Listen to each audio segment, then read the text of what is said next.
The shadow of dust swirled around Anna Kelly's ankles as she stumbled through the desert scrubland. Her 6-month-old daughter Ruby clutched tightly against her chest. The infant's cries muffled against the threadbare shawl that had once belonged to Anna's mother.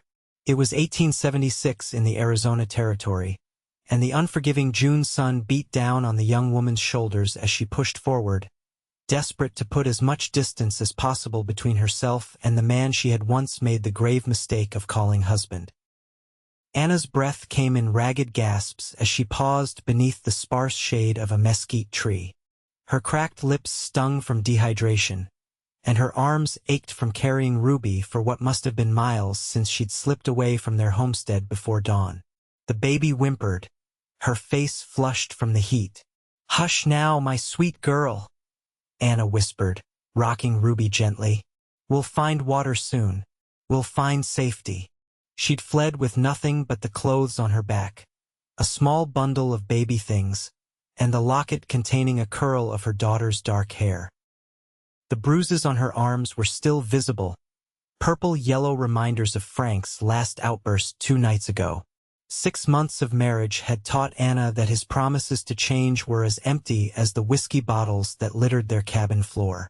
Anna squinted at the horizon, where heat waves distorted the landscape. She had no clear destination in mind, only away. Away from the fists, away from the rage, away from the terror of wondering if one day those hands would turn on their daughter. The sound of hoofbeats made her blood run cold. Had Frank already discovered her absence? Had he sobered up enough to track her? Anna clutched Ruby tighter and looked frantically for somewhere to hide, but the sparse landscape offered little shelter. The rider appeared over the ridge, silhouetted against the brilliant blue sky. Anna's heart hammered in her chest as she pressed her back against the gnarled trunk of the mesquite, praying the rider would pass by without noticing her. But the hoofbeats slowed, and Anna held her breath as the horse and its rider approached. The stranger rode a chestnut mare, his tall figure relaxed in the saddle. He wore a wide-brimmed hat pulled low against the sun, but as he drew closer, Anna could see he wasn't Frank. "Madam," his voice was deep but gentle. "You all right out here?" Anna stayed frozen, unsure whether to run or beg for help.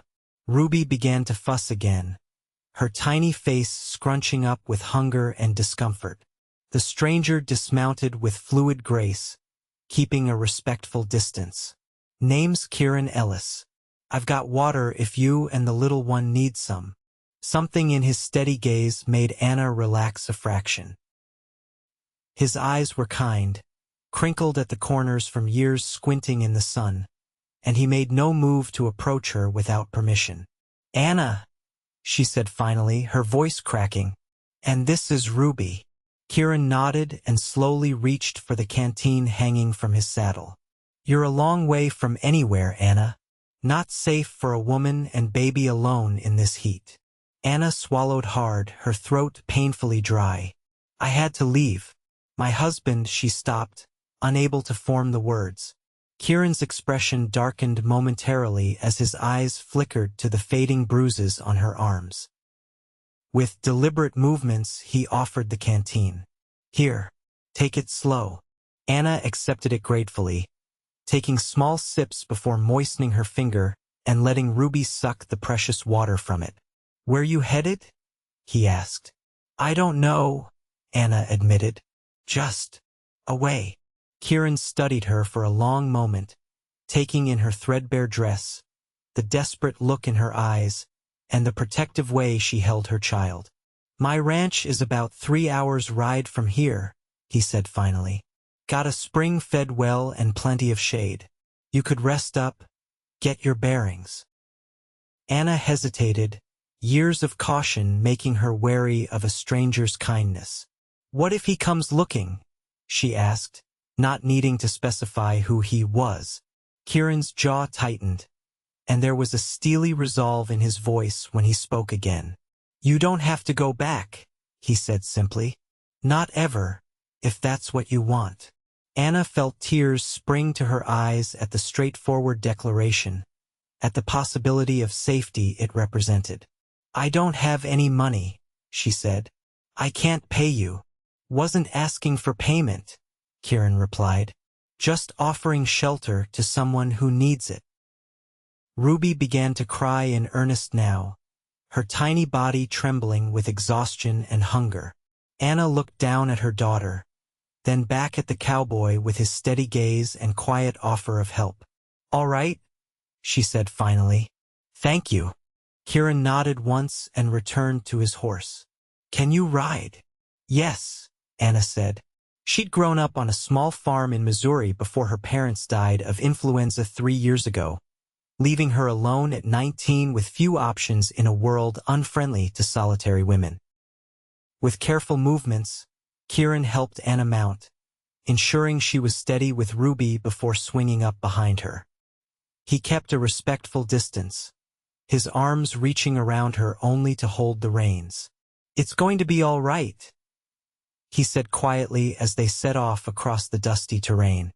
"You're safe now." Anna didn't respond, but as the rhythmic gait of the horse carried them farther from her past, she allowed herself to believe, just for a moment, that perhaps he was right. The Ellis Ranch was modest but well-maintained, situated in a small valley where a natural spring provided precious water in the arid landscape. A main house constructed of sturdy logs and adobe stood alongside a barn and corral where several horses grazed. Fields of alfalfa stretched to the east, irrigated by a clever system of channels. As they approached, Anna spotted an older Mexican woman sweeping the porch. She looked up as they rode in, her eyebrows rising at the sight of Anna and Ruby. "Magdalena," Kieran called as he helped Anna dismount. "We have guests who need some care." The woman set aside her broom and came forward, her dark eyes taking in Anna's disheveled appearance and the fussing baby. "Ay, pobrecita," she murmured, reaching out weathered hands. "Come inside. The little one needs feeding, no?" Anna nodded gratefully. "I haven't been able to nurse properly since yesterday. I didn't dare stop long enough." "Kieran," Magdalena said firmly, "bring water for washing and find that goat milk we saved. I will help the Senora and Nina." Kieran nodded, leading his horse toward the barn. "I'll be in shortly." Magdalena guided Anna into the house, which was surprisingly cool compared to the scorching heat outside. The main room was simple but comfortable, with a stone fireplace, a sturdy table with chairs, and shelves lined with books, more books than Anna had ever seen outside a schoolroom. Sit," Magdalena insisted, directing Anna to a rocking chair. "You feed the baby, I will bring food." For the first time in over 24 hours, Anna felt safe enough to properly care for Ruby. As she nursed her daughter, Magdalena brought a plate of cornbread and beans, placing it on a small table within Anna's reach. "Eat when you can," she said kindly. "The baby needs you strong." Anna blinked back tears. "Thank you.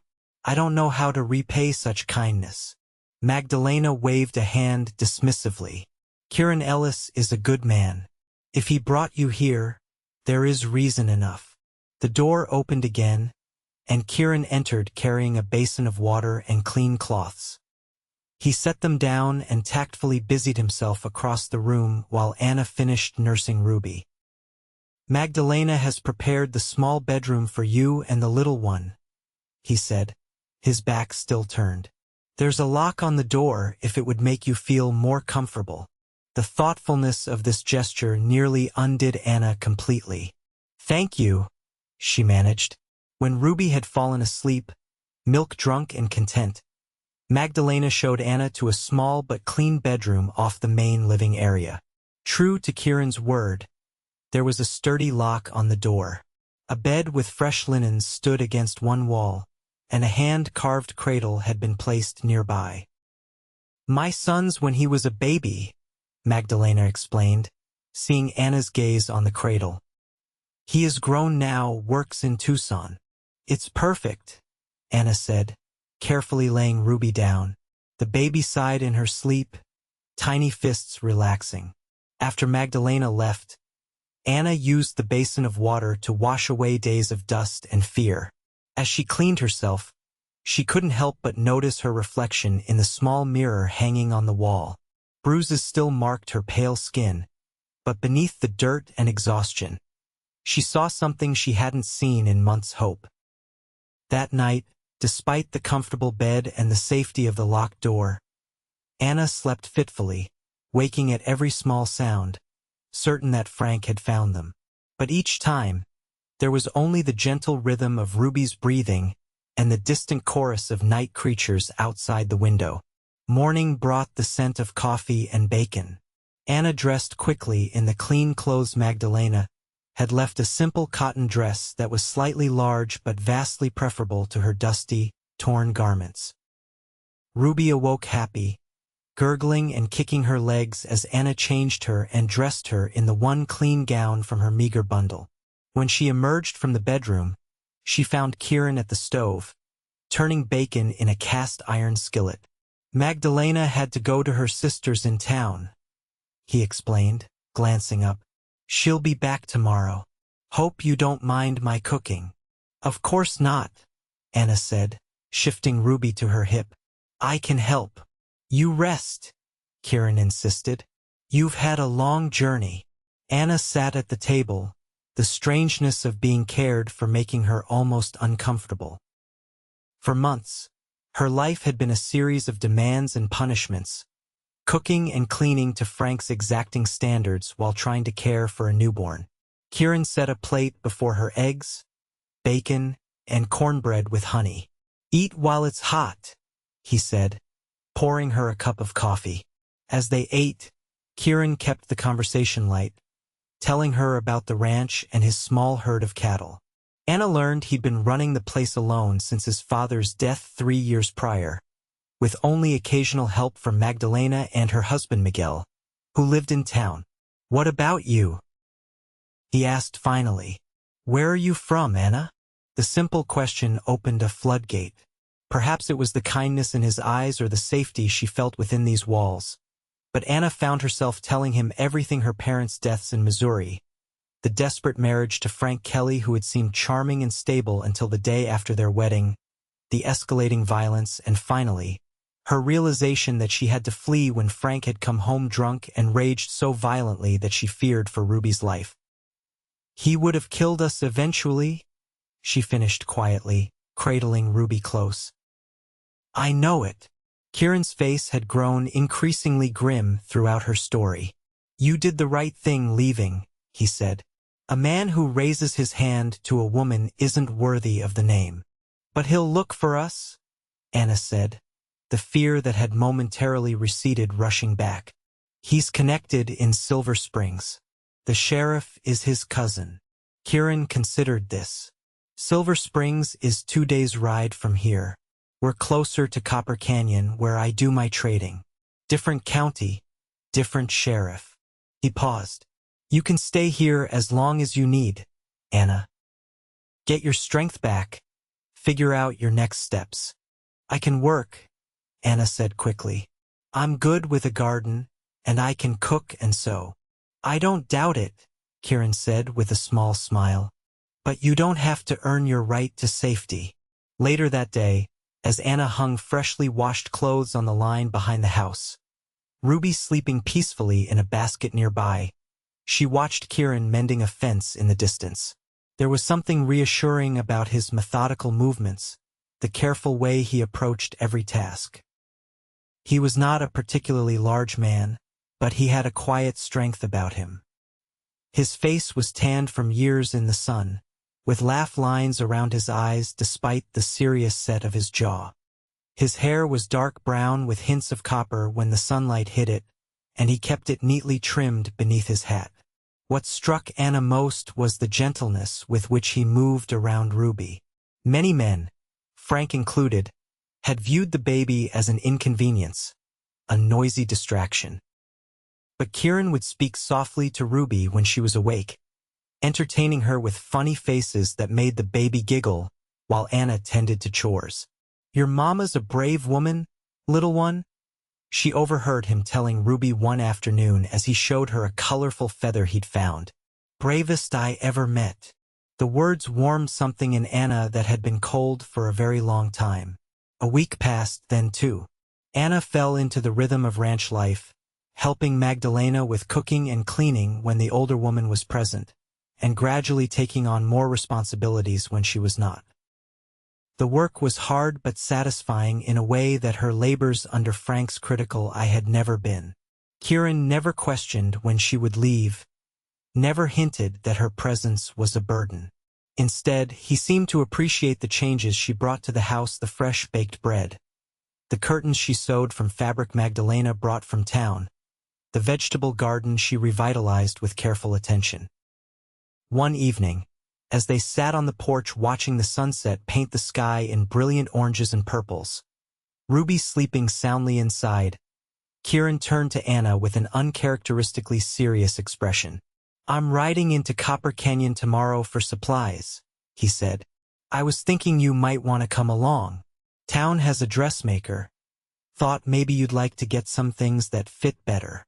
Anna looked down at her borrowed dress. "I don't have money for new clothes."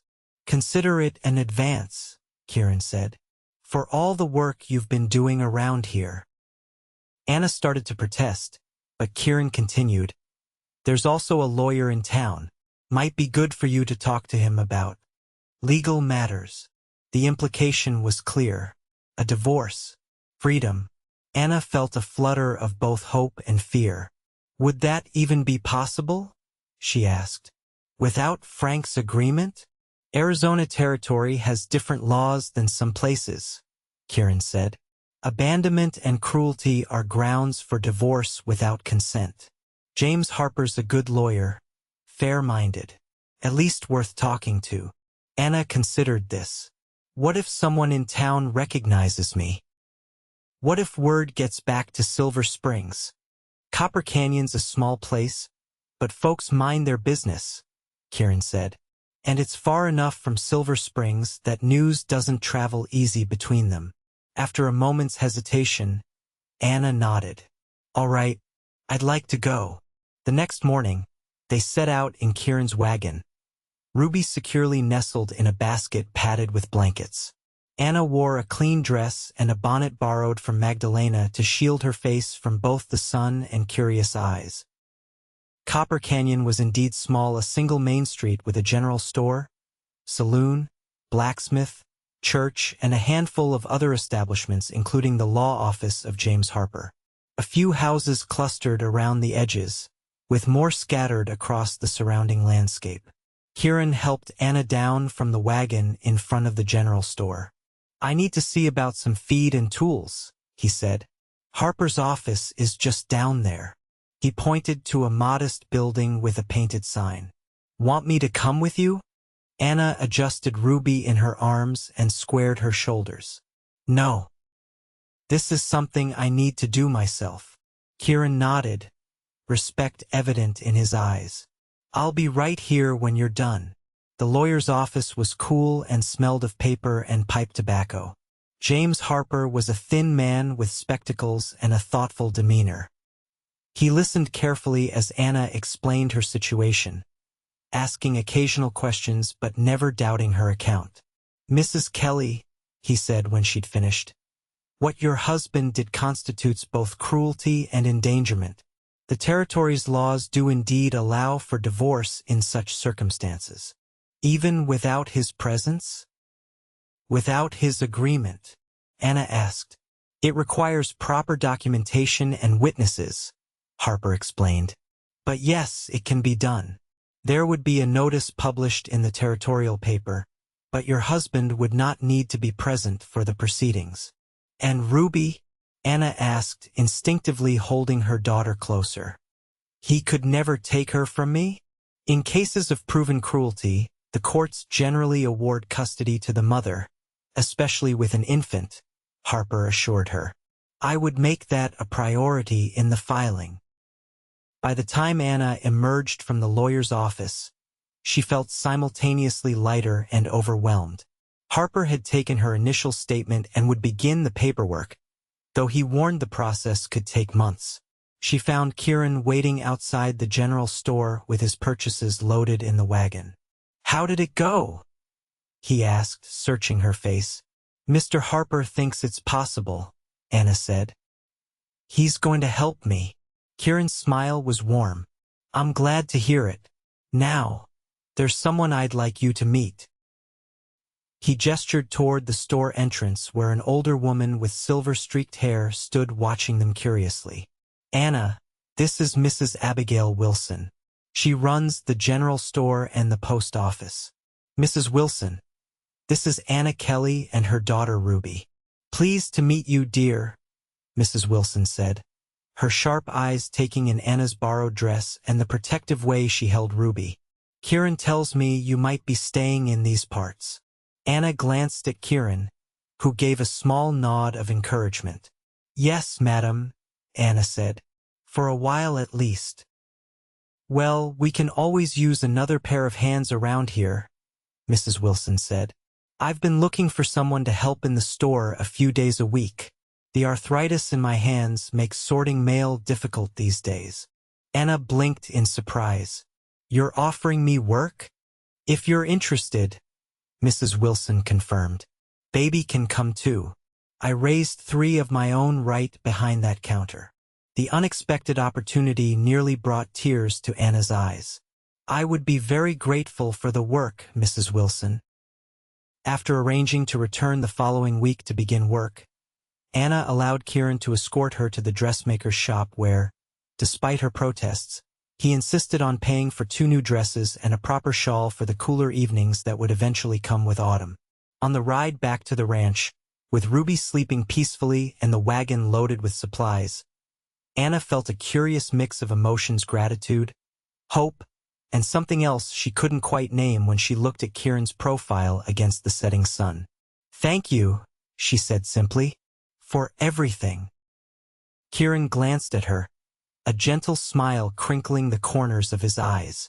You're doing all the hard parts yourself, Anna. I'm just providing a little space for you to do it in. That night, as Anna placed Ruby in her cradle and prepared for bed, she realized that for the first time in months, she hadn't once looked over her shoulder in fear. The locked door was still a comfort, but it was Kieran's steady presence beyond it that truly allowed her to sleep peacefully. Summer gave way to autumn, bringing cooler temperatures and golden light that stretched long across the land. Anna settled into a routine, working 3 days a week at Mrs. Wilson's store while Magdalena watched Ruby, and spending the remaining days helping around the ranch. Her first wages went toward new clothes for Ruby, who was growing rapidly and beginning to pull herself up on furniture, babbling happily. The divorce proceedings progressed slowly but steadily. Mr. Harper had filed the necessary papers and published the required notices. So far, there had been no response from Frank, which both relieved and unsettled Anna. She knew his pride would be wounded by her departure, and a wounded Frank was dangerous. Kieran had been careful to maintain a respectful distance, never pressuring Anna for more than friendship, but his growing affection for both her and Ruby was evident in countless small gestures: the wildflowers he would bring home for the table, the wooden toys he carved for Ruby in the evenings, the way his eyes sought Anna's whenever she laughed. One crisp October morning, Anna sat on the porch steps watching Ruby play with wooden blocks on a blanket, while Kieran split firewood nearby. The rhythmic sound of the axe and the sight of him working, sleeves rolled up despite the cooler air, brought a warmth to her cheeks that had nothing to do with the autumn sun.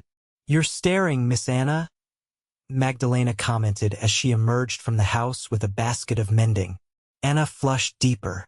"I was just thinking." Magdalena chuckled softly. "He is a good man. Not like your husband." "Ex-husband." Almost, Anna corrected, then sighed. "And yes, Kieran is nothing like Frank." "He cares for you," Magdalena said, her needle flashing in the sunlight as she worked. "For both of you." "I know," Anna said quietly, "but I'm still married, technically, and even when that's over, I don't know if I'm ready." Magdalena nodded thoughtfully.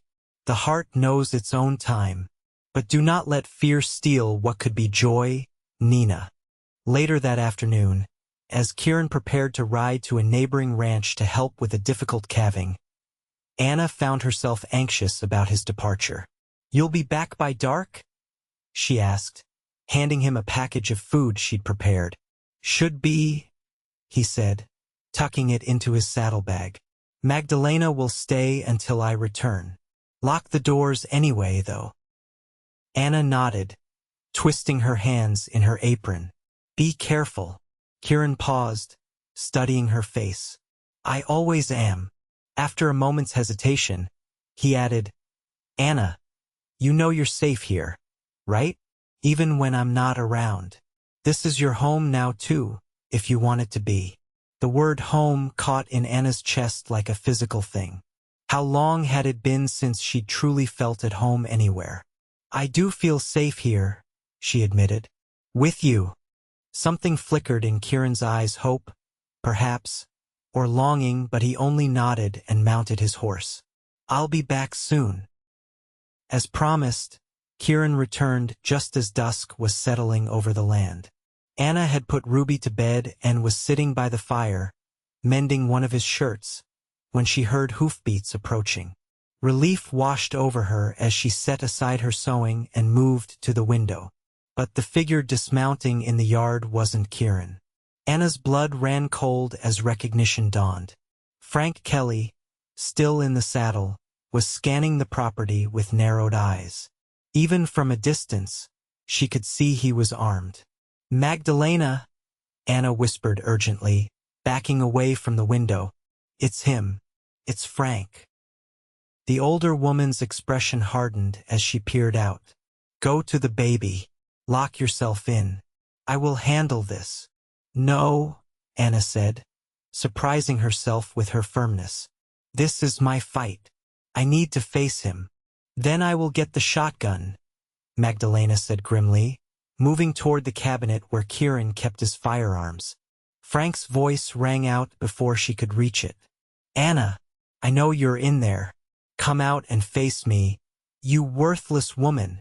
Anna's hands trembled, but she straightened her shoulders.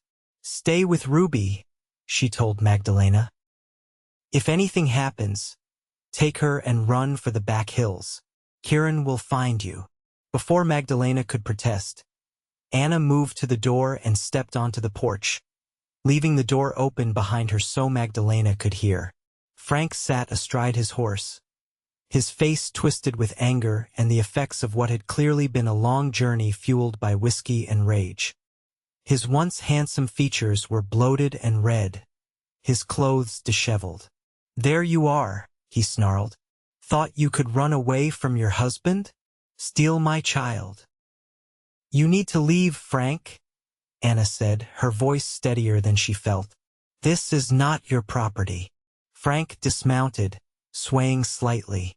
"You're my property, woman. You and that brat. And I'm taking you both back where you belong." "No," Anna said simply. "I'm not going anywhere with you. The divorce papers have been filed. It's over, Frank." He lunged forward then, climbing the porch steps with surprising speed for a drunk man. "There ain't gonna be no divorce, you stupid." The sound of a rifle being cocked stopped him mid-sentence.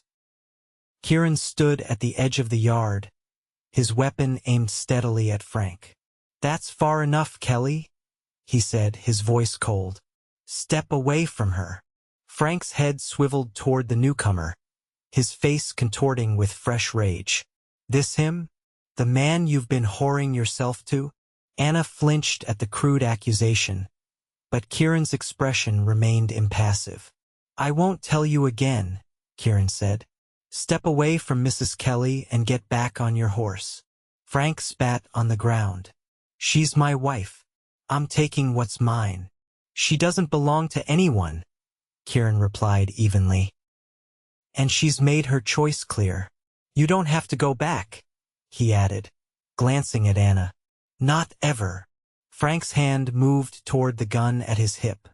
"You think you can steal another man's wife and get away with it?" "Nobody stole me," Anna said, finding courage in Kieran's steady presence. "I left because you nearly killed me."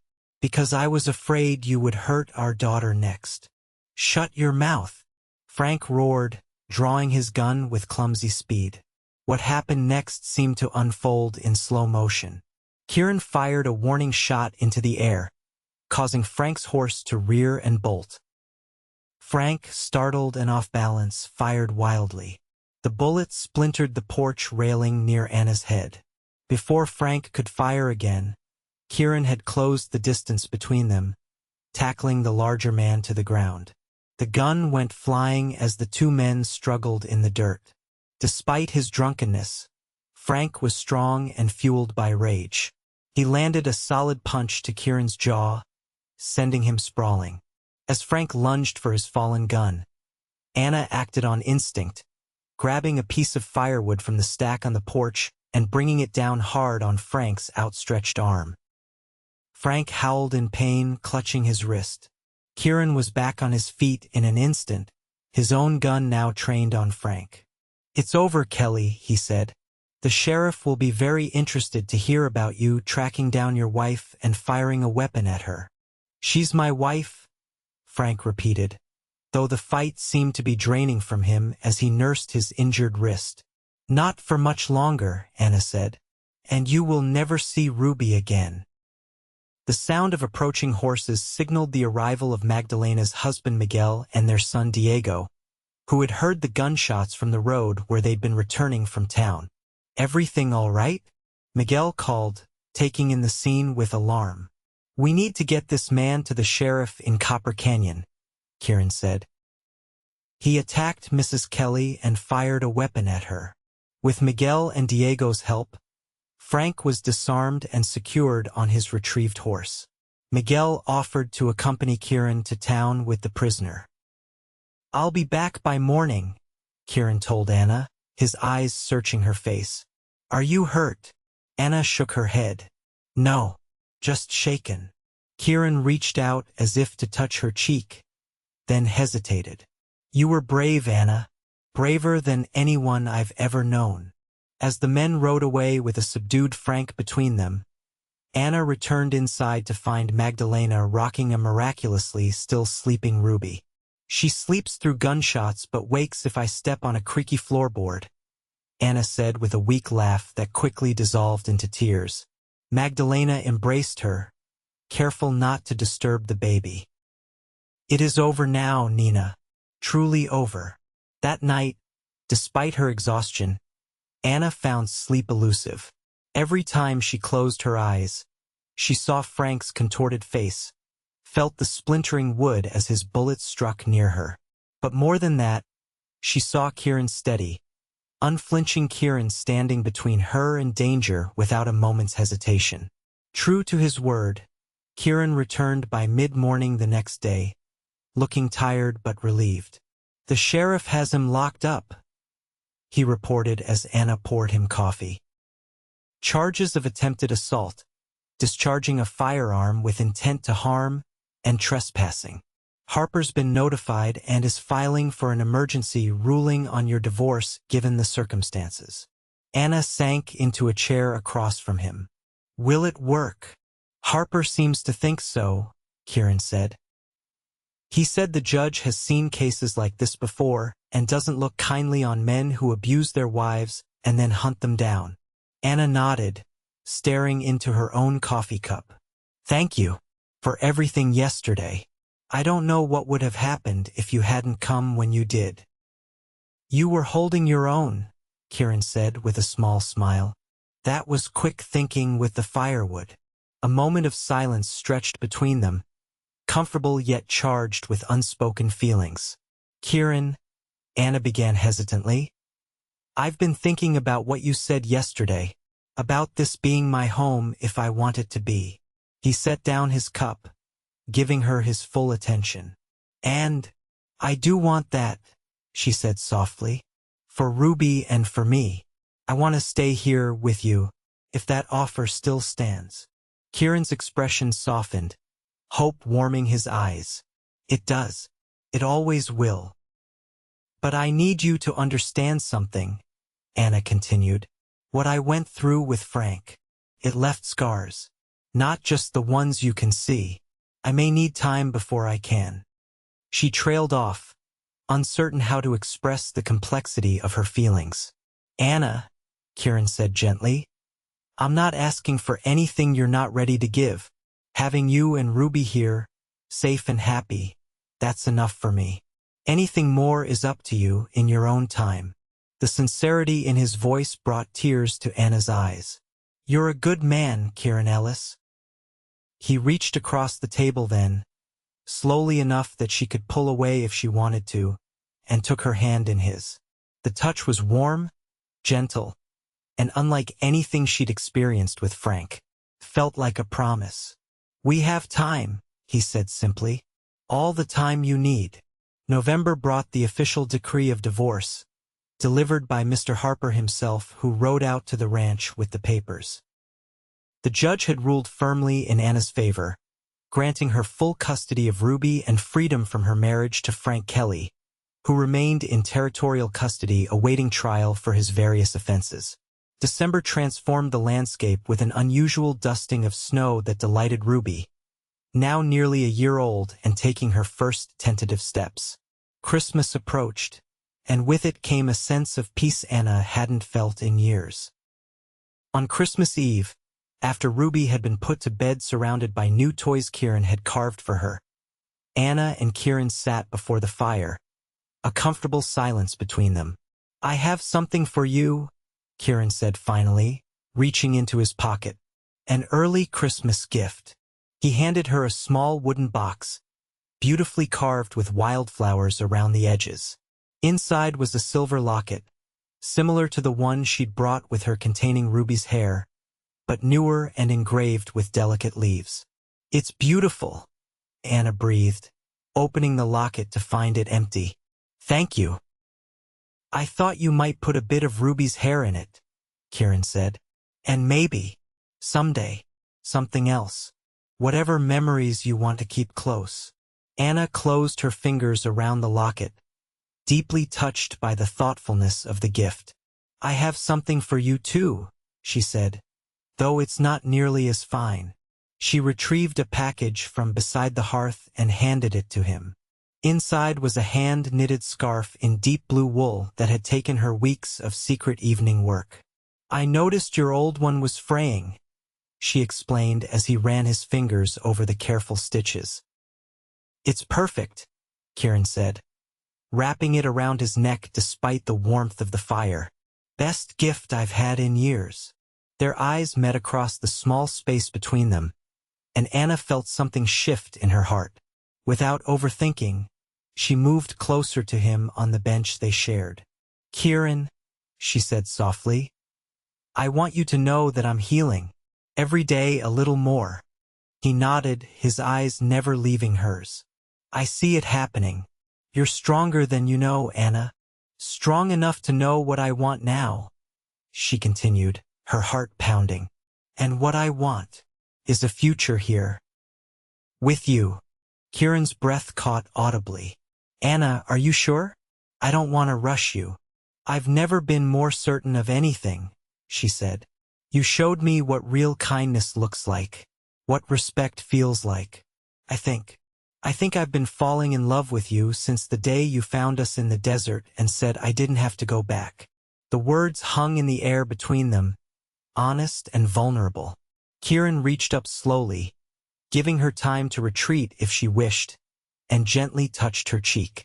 I've loved you and Ruby for months, he admitted. But I was prepared to wait forever if that's what you needed. Anna leaned into his touch, closing her eyes briefly. I don't want to wait anymore. When his lips met hers, it was gentle and questioning at first, then deepening as Anna responded with growing confidence. Unlike Frank's demanding, possessive kisses, Kieran's touch was an invitation, a conversation, a promise of equal partnership. When they finally parted, Anna rested her forehead against his. Merry Christmas, Kieran. Merry Christmas, Anna, he whispered back. The first of many. Spring 1877 transformed the ranch with wildflowers and new growth. Ruby, now walking confidently and chattering in her own language with occasional real words mixed in. Loved to toddle after Kieran as he did his chores, helping in her determined baby way.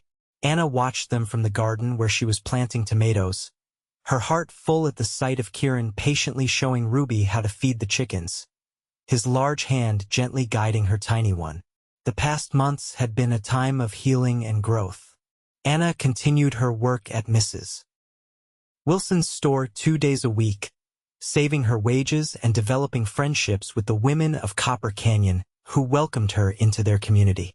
Ruby thrived in the stable, loving environment, growing strong and curious. Frank's trial had concluded in February with a sentence of 5 years in territorial prison for assault and attempted murder. The news had brought Anna a final sense of closure, a closing of one chapter and the opening of another. Her relationship with Kieran had deepened gradually, built on mutual respect and growing affection. They still maintained separate bedrooms, Kieran insisting that Anna set the pace of their relationship, but they had shared increasingly intimate moments, stolen kisses in the kitchen, long conversations by the fire, his arm around her shoulders as they watched the sunset. "Mama!" Ruby called, breaking into Anna's thoughts as she ran toward her with something clutched in her chubby hand. "Look!" Anna knelt down to examine her daughter's treasure, a smooth, colorful stone Kieran must have given her. "It's beautiful, sweetheart. What do you say to Kieran?" "Thank you," Ruby said, beaming up at Kieran who had followed at a more sedate pace. "You're welcome, little one," he said, ruffling her dark curls.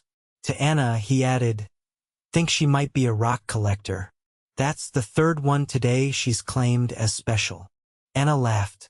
"Better rocks than frogs, I suppose." As Ruby wandered off to examine her garden discovery, Kieran helped Anna to her feet. "I've been thinking," he said, a slight nervousness in his voice that was unusual for him. "About what?" Anna asked, brushing soil from her hands. "About us. The future." He gestured vaguely around the ranch. "I know we've been taking things slow, and I respect that. But I wanted you to know that whenever you're ready, if you're ever ready, I'd be honored to make this official." Anna's heart skipped. "Are you proposing, Kieran Ellis?" A flush crept up his neck. "Not exactly. Not yet. Just letting you know the option is there. That I'm here, for both of you, for as long as you'll have me." Anna looked around at the home they'd built together, the garden she'd expanded, the new curtains in the windows, Ruby's toys scattered across the yard, the fields beyond where Kieran worked from dawn to dusk. It was more than a place. It was a life they'd created together. "What if I told you I'm ready now?" she asked quietly. Kieran's eyes widened. "Are you certain?" Instead of answering, Anna rose on tiptoes and kissed him, pouring all her certainty into the gesture. When they parted, both breathless, she smiled. "I've never been more sure of anything in my life." That evening, after Ruby was asleep, Kieran knelt before Anna with a small, worn velvet box. "This was my mother's," he said, opening it to reveal a simple gold band with a small pearl. "My father gave it to her when they decided to make their life here. It's not fancy. It's perfect," Anna interrupted, her eyes shining with tears. "Absolutely perfect." "Anna Kelly," Kieran said solemnly, "will you marry me? Will you and Ruby be my family, officially and forever?" "Yes," Anna whispered, her voice thick with emotion. "Yes to all of it." The ring slid onto her finger as if it had been made for her, the pearl catching the firelight as Kieran rose to kiss her, sealing their promise. They were married in May in the small church in Copper Canyon, with Ruby as their flower girl, proudly scattering petals from a basket Kieran had woven for her. Magdalena and Miguel stood as witnesses, along with Mrs. Wilson and several other friends from town. Anna wore a new dress of pale blue silk, her one extravagance, and carried wildflowers Kieran had picked that morning. When she spoke her vows, her voice was clear and confident. The hesitant woman who had stumbled through the desert a year ago transformed into someone who knew her own worth and chose her own path. "I never thought I'd find this," she told Kieran that night as they stood on the porch of their home, watching the stars emerge. Ruby was asleep inside, exhausted from the excitement of the day. Safety, happiness, love. Kieran's arms encircled her from behind, his chin resting on her head. "You found it because you were brave enough to reach for it, Anna Ellis." He spoke her new name with reverence. "You saved yourself and Ruby that day. I just happened to be riding by at the right time." Anna turned in his arms to face him. "Maybe, but you showed me what was possible. You gave me space to heal and time to choose. Not every man would have done that. Not every woman would have had the courage to start over with nothing," he countered, brushing a strand of hair from her face. "We saved each other, I think." That night, Anna went to Kieran's bedroom, their bedroom now, without fear or hesitation. His touch was gentle, his patience infinite as they explored this new dimension of their relationship. For the first time, Anna understood that physical love could be a conversation rather than a demand, a giving rather than a taking. Afterward, as she lay in his arms watching moonlight filter through the curtains, Anna felt a sense of homecoming so profound it brought tears to her eyes. "What is it?" Kieran asked, concerned, when he felt her tears against his chest. "I'm just happy," Anna whispered, "completely, entirely happy." Autumn 1877 brought changes to the Ellis Ranch. The cattle herd had grown thanks to Kieran's careful management, and the alfalfa fields yielded a bountiful harvest. Anna's garden produced enough vegetables to sell the excess in town, adding to their modest but growing prosperity. But the greatest change was the one Anna confirmed one crisp September morning after weeks of suspicion. She was pregnant. She told Kieran that evening as they sat on the porch watching Ruby, now a talkative, adventurous toddler, playing with the wooden horse Kieran had carved for her. "Are you certain?" he asked, his voice hushed with wonder.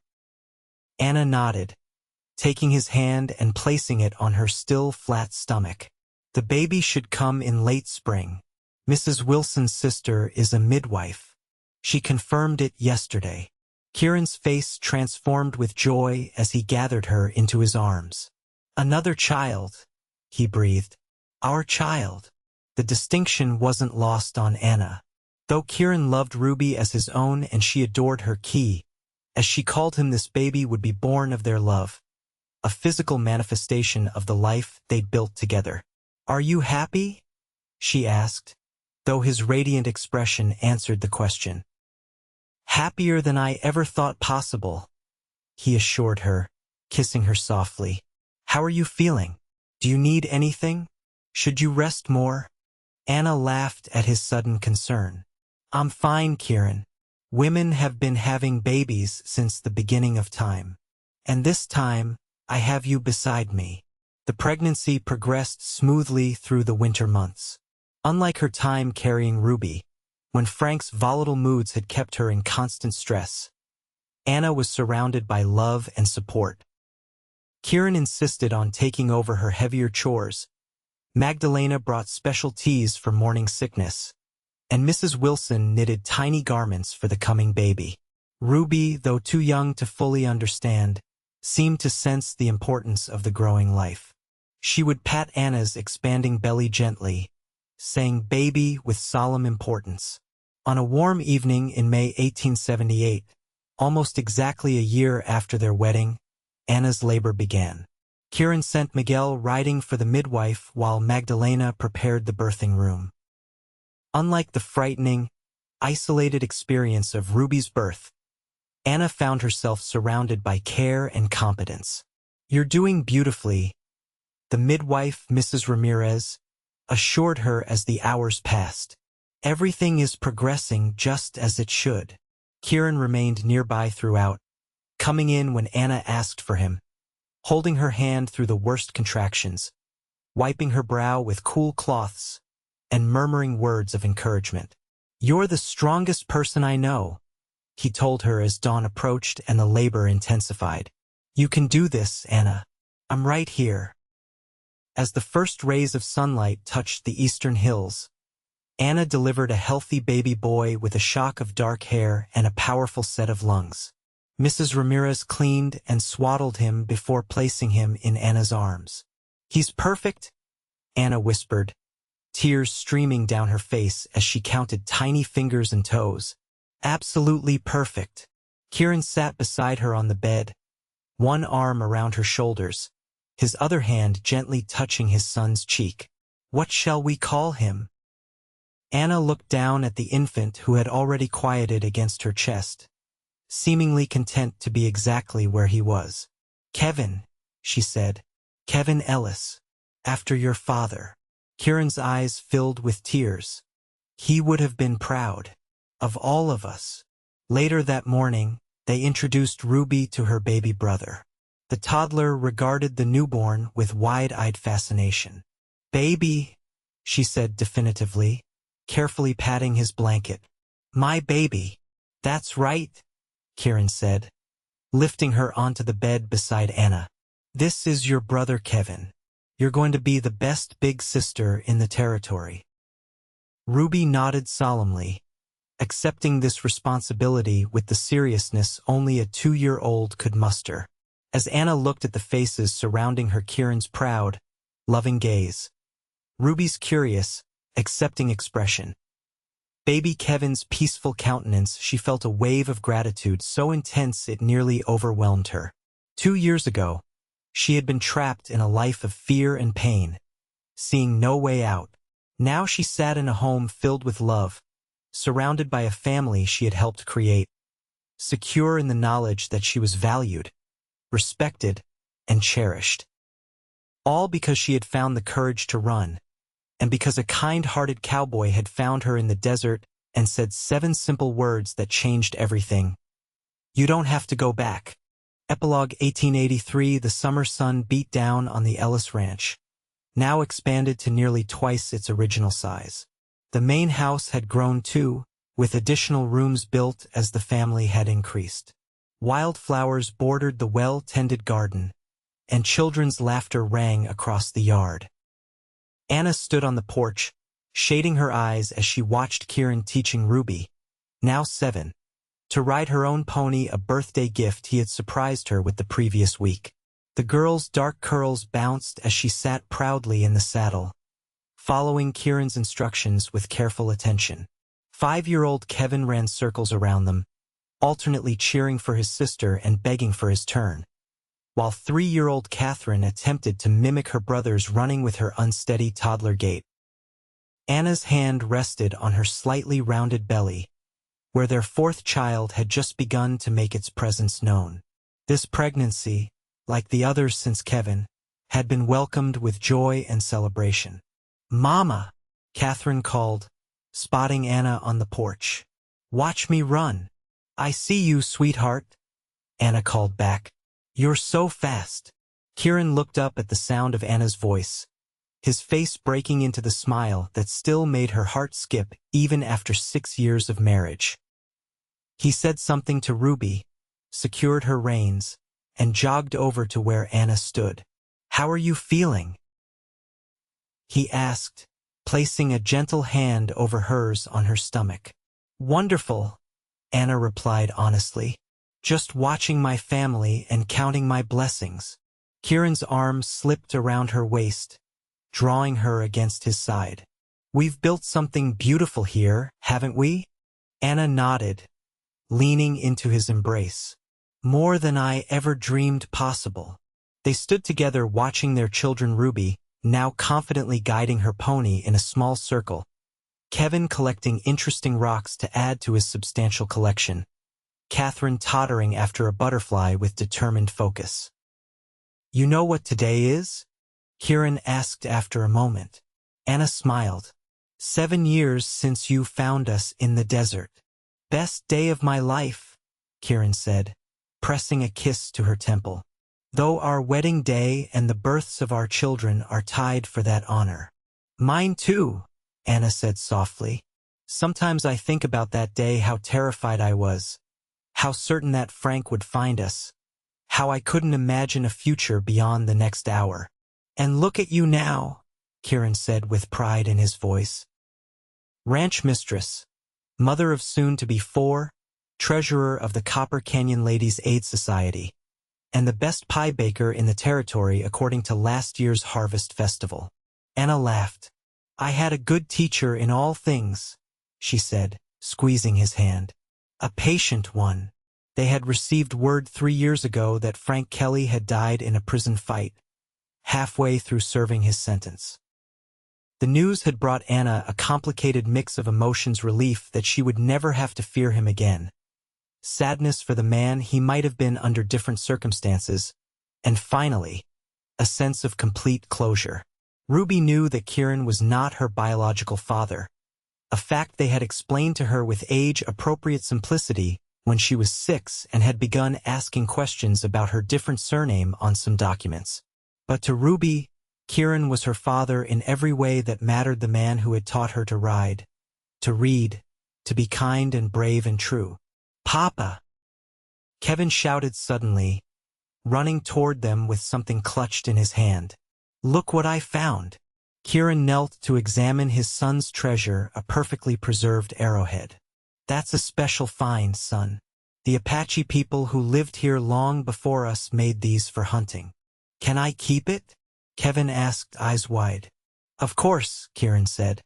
But remember what I told you about respecting the things that belonged to those who came before us. Kevin nodded solemnly. I'll be careful with it. I'll add it to my collection and label it special. As he ran off to show his sisters, Kieran stood and caught Anna watching him with a soft expression. What? He asked. I was just thinking about how lucky our children are, she said, to have a father who teaches them not just how to do things, but how to be good people. Kieran's expression grew serious. I think about that every day, what kind of example I'm setting, what kind of men and women they'll grow up to be. He glanced down at her belly. For children, Anna, did you ever imagine? Not in my wildest dreams, she admitted. But I wouldn't change a thing.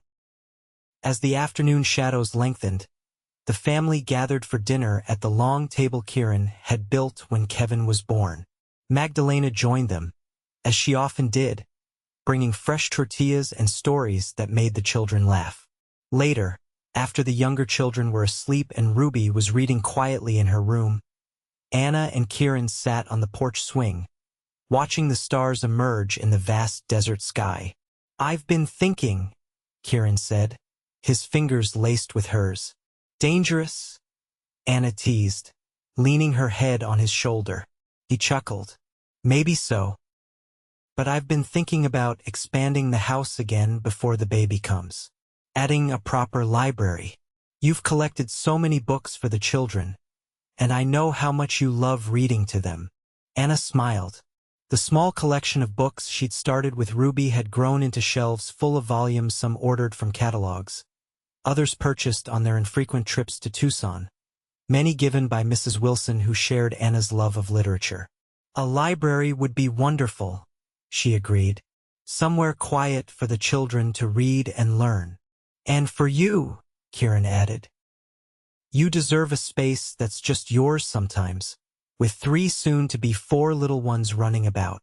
Anna turned to look at him, overwhelmed once again by the thoughtfulness that characterized everything he did. Have I told you today that I love you? You have, he said, smiling. But I never tire of hearing it.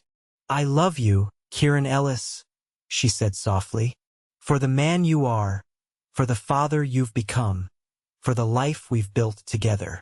And I love you, Anna Ellis, he replied, drawing her closer, for your courage, your strength, your kindness, for making a house into a home and a lonely rancher into a family man. As their lips met in a tender kiss, Anna reflected on the journey that had brought her here, from fear to safety, from loneliness to love, from survival to joy. She thought of that desperate young mother fleeing across the desert with an infant in her arms, and wished she could tell her younger self that everything would not only be all right, but better than she could have possibly imagined. The night wrapped around them like a blanket as they sat together, planning their future, secure in the knowledge that the life they had built, this ranch, these children, this love, was strong enough to weather whatever challenges might come their way. And it had all begun with a chance encounter and 7 simple words. You don't have to go back.